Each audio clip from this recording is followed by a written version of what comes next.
This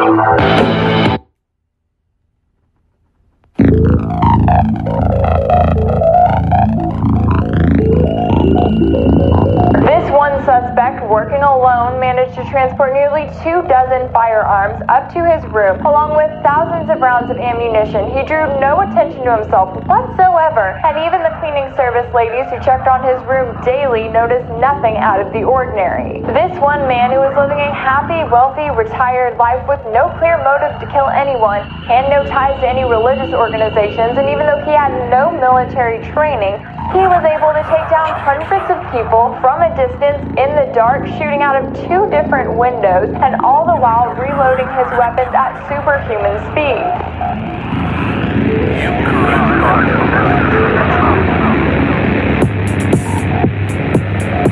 And they'll say this: you caused this, Mr. Trump.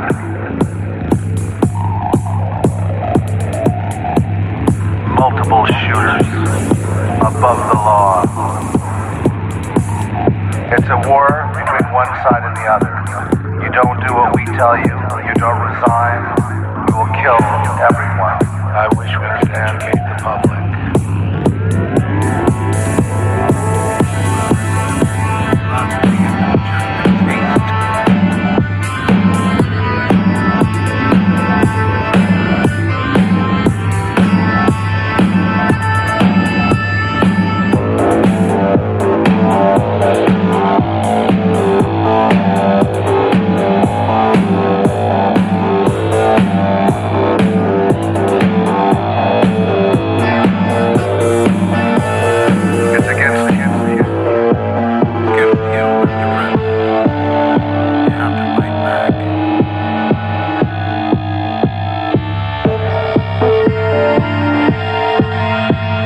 Mafia, don't you, Mr. Trump? You know the way it works. These are the progressives. It's the left. They took one of yours, now you gotta take one of theirs. It takes 50 of yours, you take 1,000 of theirs. The law. And you do nothing, you get crushed. ICE, Las Vegas, multiple shooters, on Trump supporters to make Trump resign before the bloodbath grows. It's just that simple. The public's too stupid to understand. So the public is too stupid to understand the thing you don't want to do because they threaten to kill a lot more of us.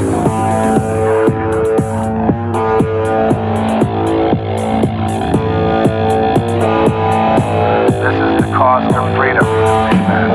Even if the public is too stupid to get it. They're too stupid to get it.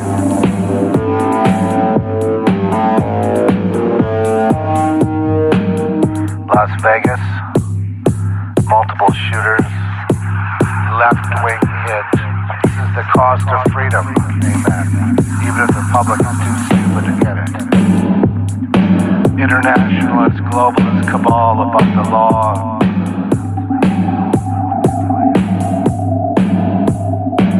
Hardcore in the fact there's multiple shooters. Required.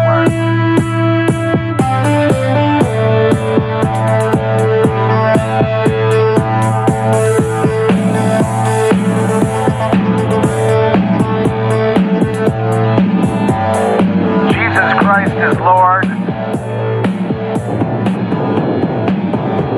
Jesus Christ is Lord. And there is a cost. I wish we could educate our fellow Americans of the war that they're in.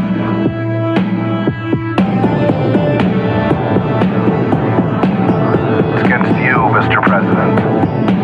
You have to fight back. This is mafia stuff. You know the mafia, don't you, Mr. Trump?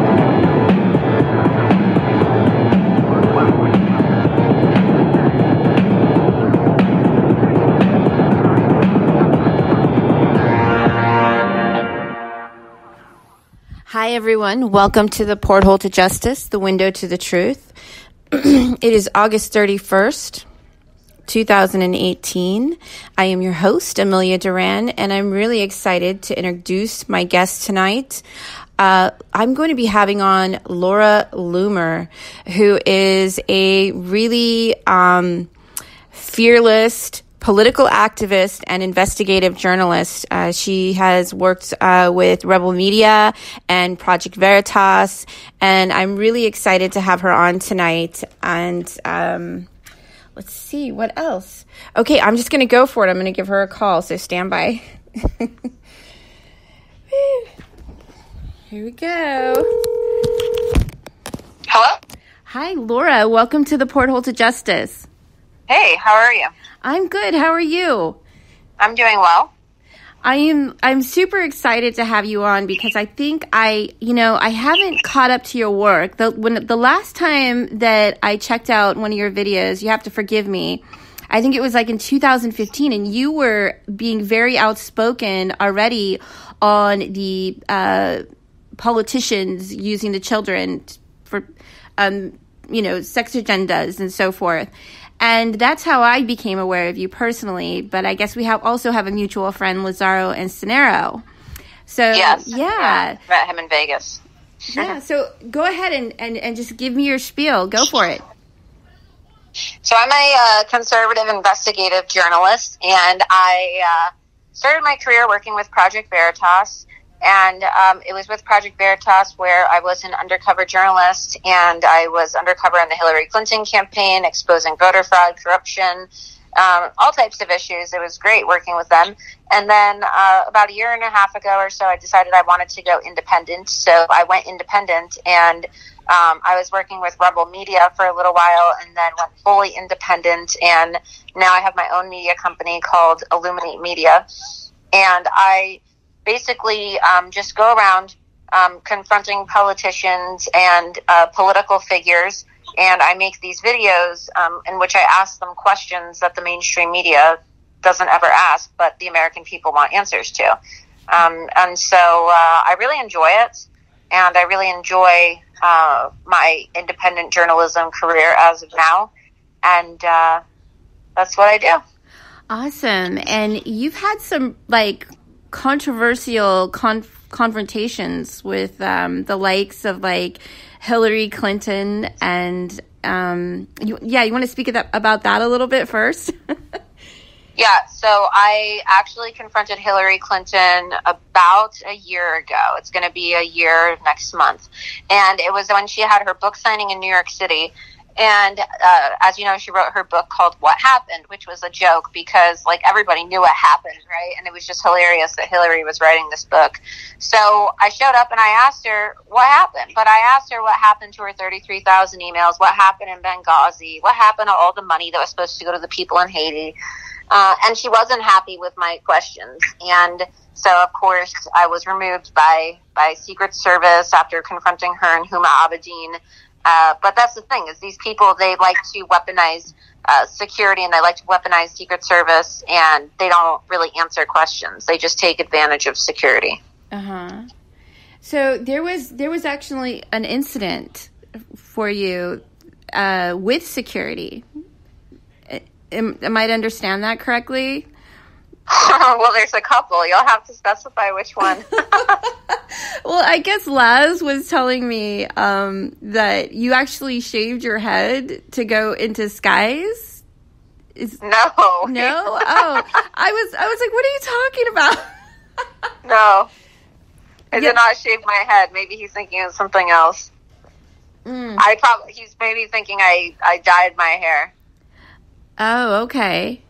Because she already had you on a list to not allow you into her book signing. Yeah. So I dyed my hair. That's what he's talking about. So okay. Hillary Clinton had basically put me on her list, so I wasn't able to get into her other events. But then I changed my hair from blonde to black, and sometimes I have to use disguises to get around. But wow, and you've actually also confronted James Comey. Yes, I did at his book signing. And what happened at that event? Well, he was having a book signing, and I basically showed up and asked him questions as well, because he was touring the country talking about ethical leadership and his book. But I wanted to know how he was going to talk about ethical leadership when he himself, allowed for this unverified and salacious dossier to be presented to Donald Trump. And then also he knew that Hillary Clinton's campaign had paid for the opposition research on the dossier, and he still used it to attack Trump, right, and the Trump campaign. So James Comey wasn't too happy with my questions and what I asked him, and he had me thrown out of his event too. Oh my gosh. So yeah. We now know that, James Comey and the FBI have been complicit with the human trafficking. I mean, before it was like all speculation because we didn't have any concrete evidence, but the public knows. I mean, we've witnessed them actually let these human traffickers off at these border camps, and then the FBI come in and destroy the evidence. What is your opinion on that?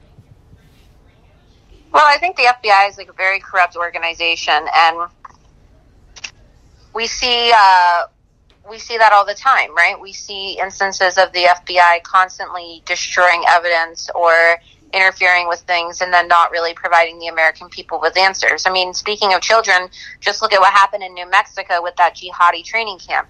You have Islamic terrorists training 11 kids, abusing them, basically not feeding them, living in horrible conditions. It's child abuse. And who knows where all the 11 kids even came from. A child was found dead on the property.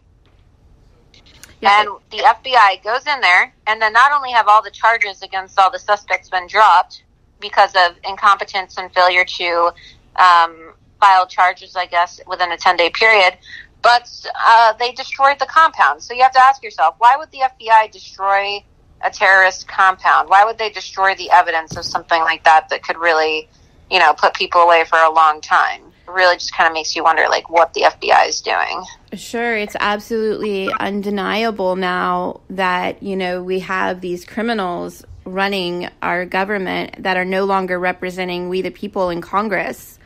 Well, it's been this way for a while. I just think that they're just becoming more brazen about it now that Trump is president. But this has been happening for a while, and of course people have been speaking out about it, but then they get branded as conspiracy theorists for, connecting the dots and realizing, isn't that kind of weird how the FBI knew about the Boston bombers? Isn't that kind of weird how the FBI knew about the San Bernardino shooters and, the Pulse nightclub shooter and all this stuff, right? And it just, after a while, you have to ask yourself, like, whether these law agencies are directly involved themselves or if they're intentionally allowing for things to take place so that they can influence this country or secure power or, conduct attacks against people. So I think that people are starting to wake up now, and people would have said a few years ago that it was a conspiracy theory if you would have told them what we're now seeing happen with the FBI, right? Mm-hmm. How the FBI has basically been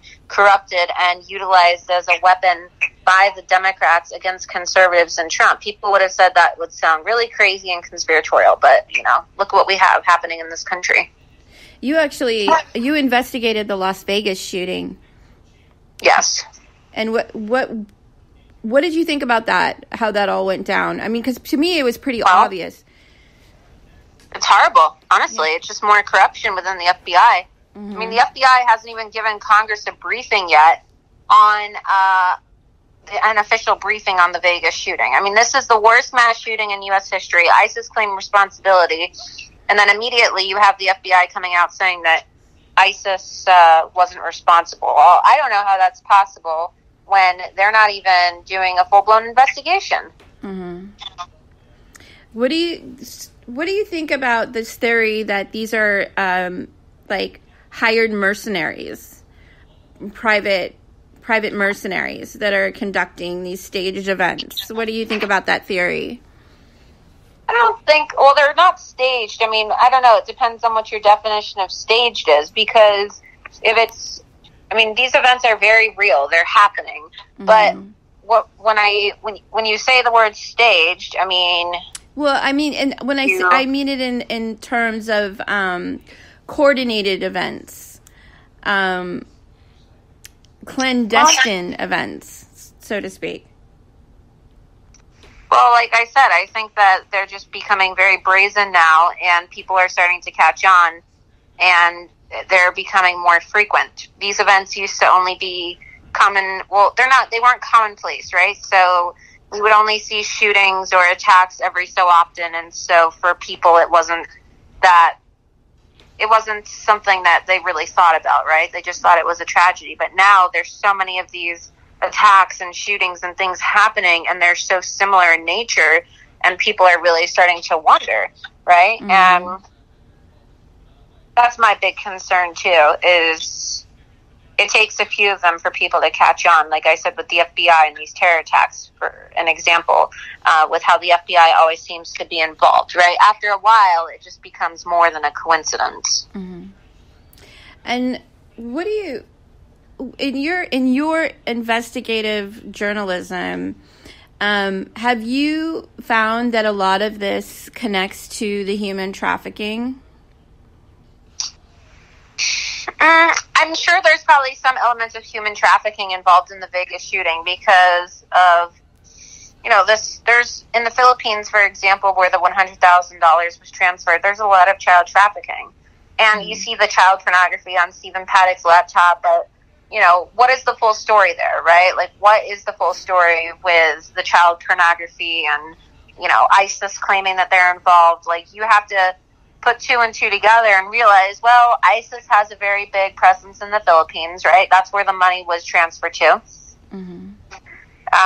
That's where Stephen Paddock's girlfriend was spending a lot of time.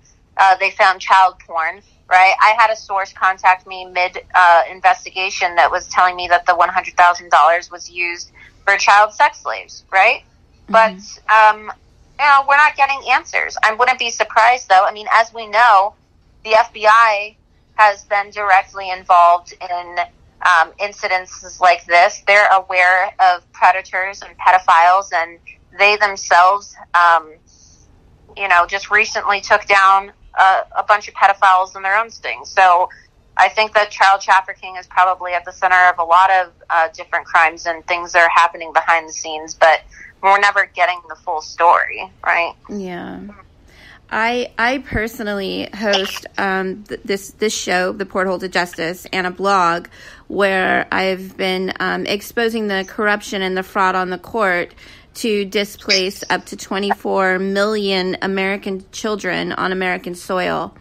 And in my own research, I found that having thousands of parents report this fraud on the court to the FBI, they've sent back like a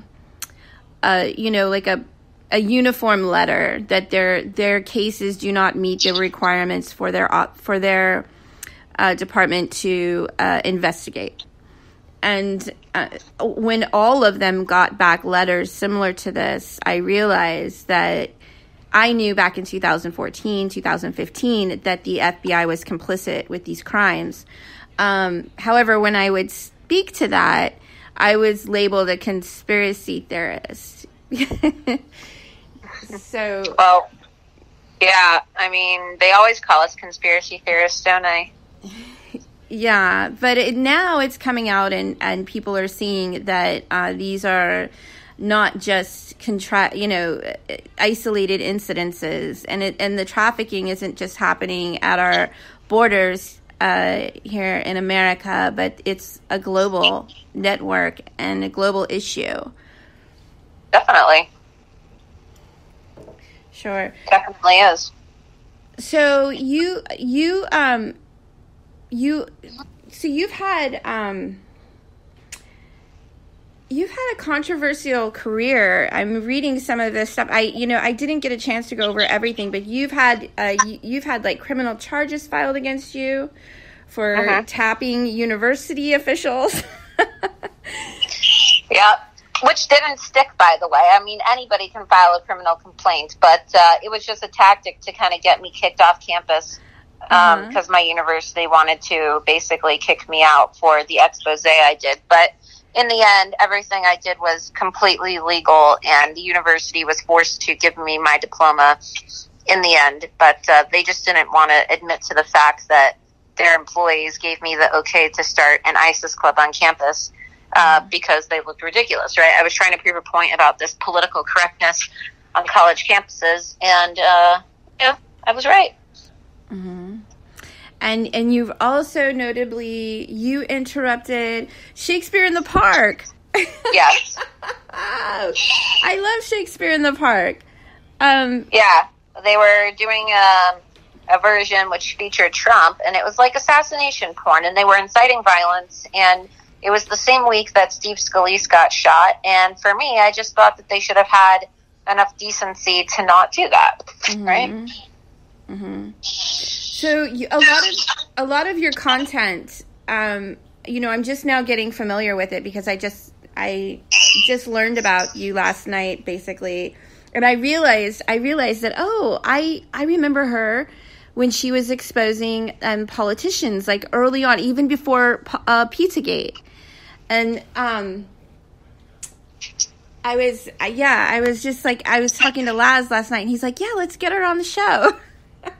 Yeah, I met Laz when I was in Vegas, investigating the Vegas shooting. And you guys were at a convention, right? Were you with him at that cloning convention? Is that? No, I just met him when I was in Vegas one day. I've only met him one time. Oh, okay. All right. So, and you also, did you confront Kathy Griffin about her severed bloody head of the president? What was not in person, no. Just on your YouTube channel? I probably questioned her about it online, but that's about it, yeah. Oh, okay. And where can folks find your content online? On my website, lauraloomer.us, on my YouTube channel, and on my Twitter, at Laura Loomer. Okay. Let's see. And I'm just trying to think of more questions. Is there any other content that you want to add about the children? Or... That's pretty much it. I mean, I'm going to be producing more videos soon, and I'll be in DC for about a week as well. And, most of my work just focuses on Islamic terrorism, Jew hatred, the Islamification of the West, and just my investigations all around. What do you think of Q, by the way? I'm not a really big Q follower. I think it's interesting, but I don't follow Q. I see a lot of people talking about it, but I personally don't follow Q. I just don't use anonymous sources on my website, but I've been attacked. I felt kind of bullied to use Q content online in the past. I don't know if you've noticed that they seem to discriminate or want you to use their content, and it's an anonymous source. So for me, I don't really use Q content either. Yeah, I don't really follow it too much. Well, I'd say that's a good thing. You sound really awesome, and I'd love to have you back on when I'm more prepared, or you can come on if you have anything you'd like to share with our platform. I'd love to have you back on the show. No, that sounds great. Thanks for having me on. I really appreciate it. Yeah, it's nice to meet you. What are besides your website, are you on YouTube, Twitter, things of that nature? Yeah, I'm on Twitter at Laura Loomer. I'm on Facebook at Laura Loomer Official. I can't use my Facebook for like another 15 days because they suspended me without reason. I'm on Instagram at Looms93, and then my YouTube channel should just be Laura Loomer. And then, of course, my website. So. Okay, cool. Well, I just wanted to catch you before you went to DC, and I wanted to meet you, and I'm so thankful that you came on the show. I will send Laz a link so that he gets it over to you. Perfect. Thank you. All right, awesome. Well, you have a wonderful trip, and thank you. Yeah, thanks. Thanks for coming on. Yeah, thanks for having me. Bye. All right, bye-bye. All right. Wow, that was Laura Loomer, and big announcement. We're probably going to start featuring some of her work in the Social Media News Network, and that was my first time talking to her, guys. And like I said, I just became aware of her amazing body of work last night, but I recognized her from 2015 when she was courageously speaking out against the pedophilia epidemic amongst the politicians. So she's been speaking out against this for quite some time. And yeah, thanks for tuning in. I'm going to pull up a really great song. And I'm going to be having her on again and featuring some of her content in Social Media News Network. All right. Okay, that was just a warm-up. Hold on. Okay, I have to cook dinner still, but we will have her on again. All right, I'm going to close out the show with a Zeph Daniels song. Let's see. Here we go. Thanks for tuning in to the Porthole to Justice. You can find me on Facebook, facebook.com. I am in Social Media News Network, NWO Freedom Fighters, Data Wars. Let's see, what else is there? Foster Wars on Facebook exclusively. And then I'm also on Twitter and Instagram, and you can subscribe to my show for free on Spreaker.com. It's been fun while it lasted. Thanks for tuning in to Porthole to Justice, the window to the truth. And that is all.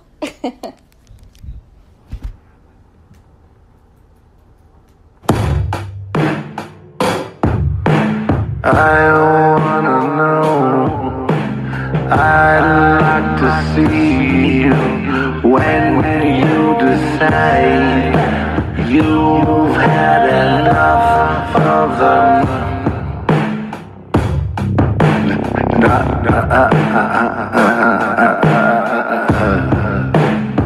You're crazy as a blue. Want you to know, no hard feeling, totally understand, I totally get it. One day you'll see I was on your side, on your side.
heart knock thrice. Feel your way around again. What's going on? That head of yours. Talk to me, baby. What's on your mind? Talk to me, baby. What scheme this time? Talk to me, baby. Are you gonna win? Talk to me now.